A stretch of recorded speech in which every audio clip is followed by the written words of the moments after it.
Hello, ladies and gentlemen. This is Eddie Marcus, one more time, spokesman and advocate of basic human rights for all people. Rights that are considered inalienable rights.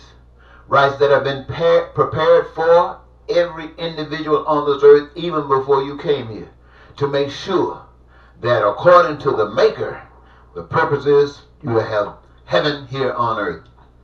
That doesn't happen. I'm doing a response to the 40 years that I've been walking around here in this country and some foreign countries, lifting up the glory and the wonderfulness of the most precious power ever to exist that you can't see, can't touch, can't feel, but the evidence is all about us. It's about the one true God, the only one that's worthy of recognition. My earlier post, it was about the one true God, and it preceded the one I'm bringing to you today. That message was about, well, I tell you what, rather than me tell you that, look it up and read it or hear it for yourself. Today I'm going to talk about part two. On the one hand, I talked about that wonderful God that individuals have an opportunity to choose, and by choosing that, you would experience heaven on earth. That's a choice. And at the same time, there's another choice, and it will guarantee you that you will not experience anything like heaven on earth. At least the masses won't. Now, I call part two the anti-God, Satan, corruption, known the world over. There is no place on this human earth where corruption is not known. But it is a choice. It is called self-obedience to Satan. Humans, as creations of God themselves, have been given an abundance of power, exercised through the expression of choice. They do not have to subscribe to the Creator's laws and system. They have the option of choosing Satan's plan of life. As humans, they require the same external sustenance for survival. They too want peace and prosperity and freedom, joy of life, and the fulfillment of their dreams. However, their belief system is different. They are taught that they are smarter than others, more important than others, deserve better, and they, the strong only, survive. They use God's gifts, or the use of God's gifts to all, as an opportunity to claim them as their own. Now, let me say that again. They use God's gifts to all as an opportunity to claim them as their own. All the resources given to a free society are now being used as a bargaining tool to persuade the masses to do as devils do, obey Satan's system. They lie, they cheat, they steal, and kill to claim God's resources as their own. Through this practice, humanity is introduced to additional evils of crime and violence, poverty, hatred, racism, rich and poor. These have no respect for God. In fact, they claim to be God by their actions.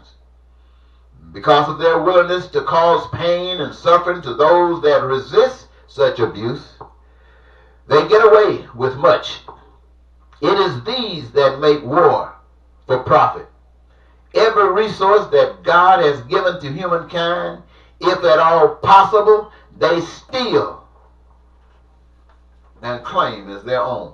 Anybody disagree? You know it's true. They have established a system that robs millions of that which God has provided for them. Homes, for instance. To get it, you got to have money. Food. To get it, you got to have money. Health care, to get it, you got to have money. Education, you got to have money.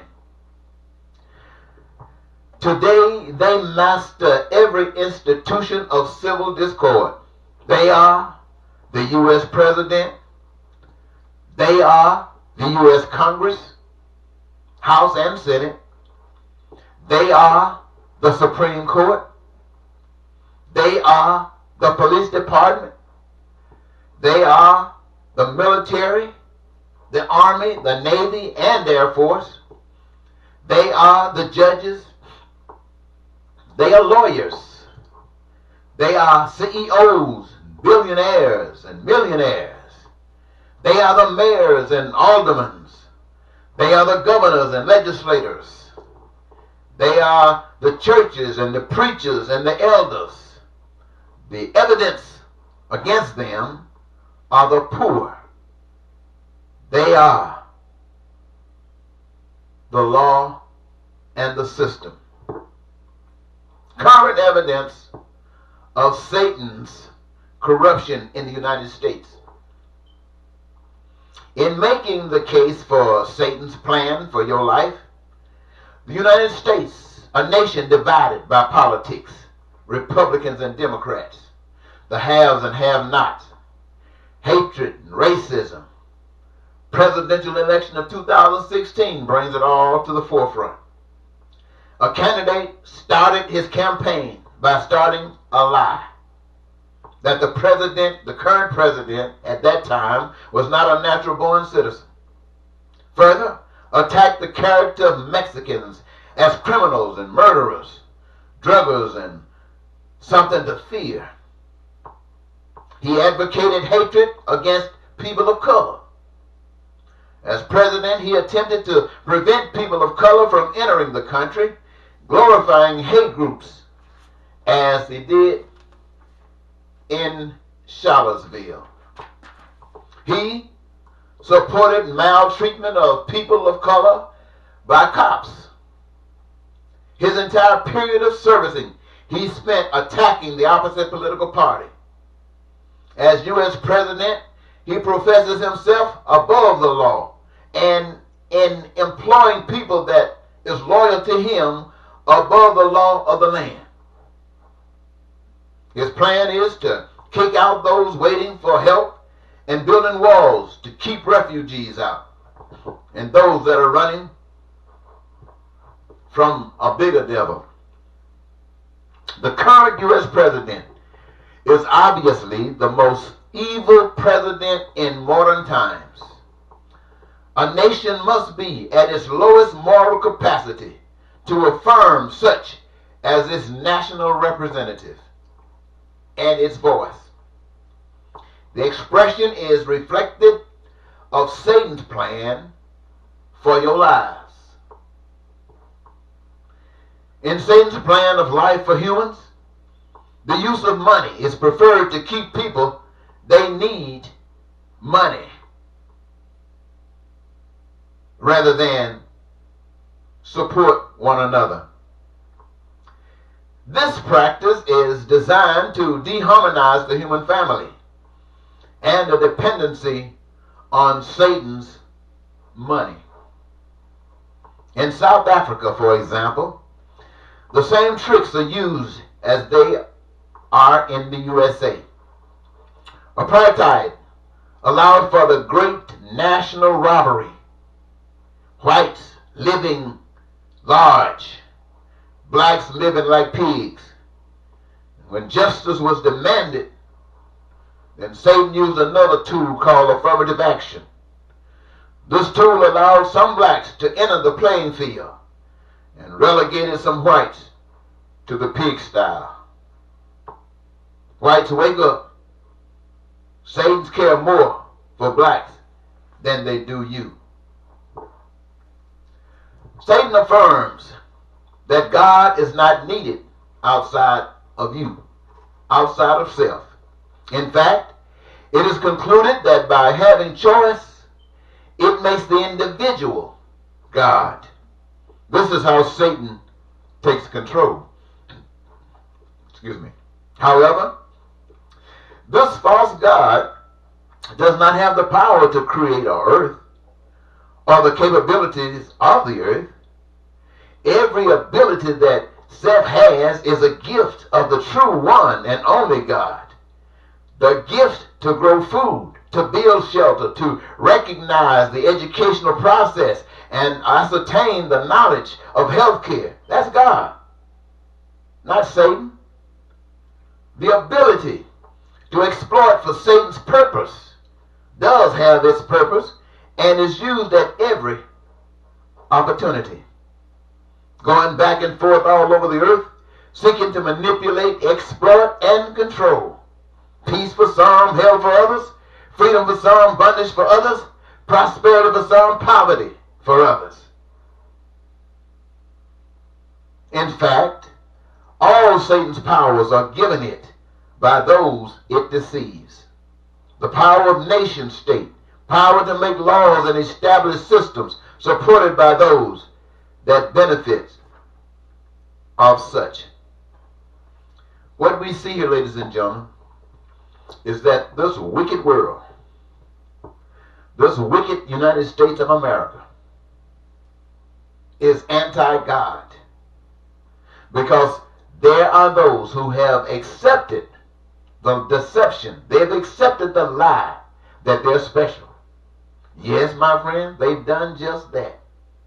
As you can see with the President of the United States today, anybody that doesn't have anything about morals know that he's not.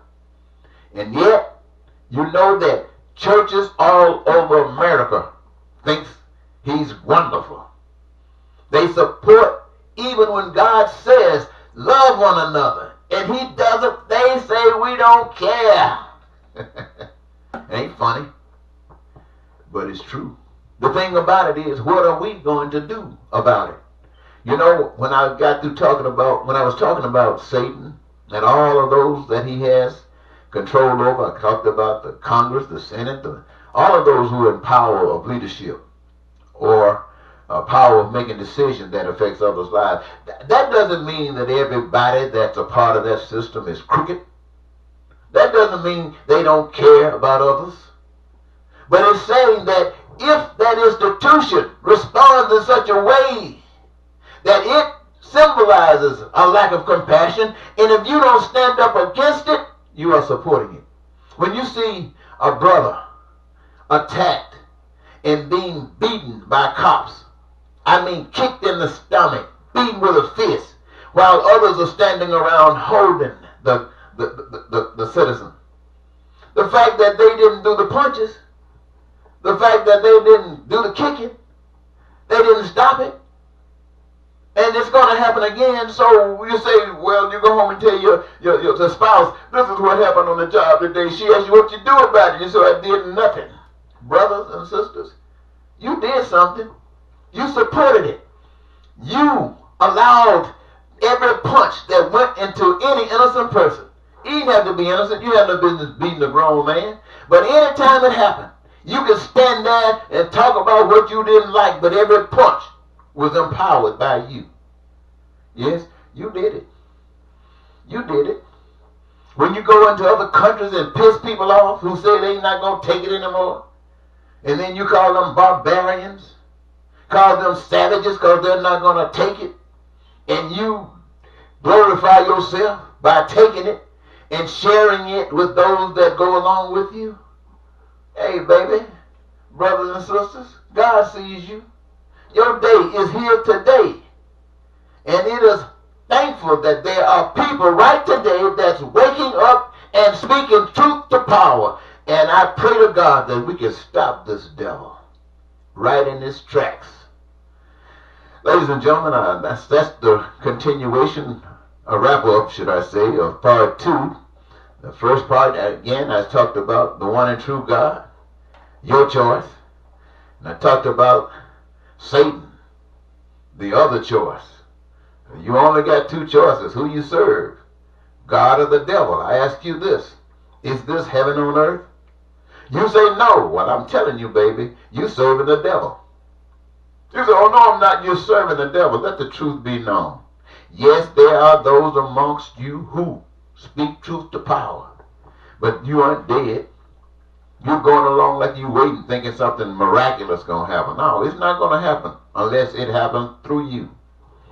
So if America is at its lowest point today, that says that every American is at its lowest point and serving Satan. Because if you were not, you'd be known. Just like that group, that Christian magazine that reported, started by Billy Graham, himself a supporter of Trump, his son a supporter of Trump, but somehow an article came through the paper that called Donald Trump immoral. A religious organization. Now listen, ladies and gentlemen, you just heard that. Now my phone is cut off, and I'm here talking to you, and that phone just up and spoke to me about something else. So they're listening to you. You better be careful what you say, or make sure that what you say you don't mind being heard. I'm going to leave it there, ladies and gentlemen, and I'm going to be coming back with part 3. How, in the midst of us turning as far away from God as we have, how can we come back to God? That's part 3. I want to thank you again for listening to part 2. It is a pleasure to give God glory and to speak of the most wonderful power I can ever imagine to you who pray for it every night and resist it all day long. Until next time, goodbye.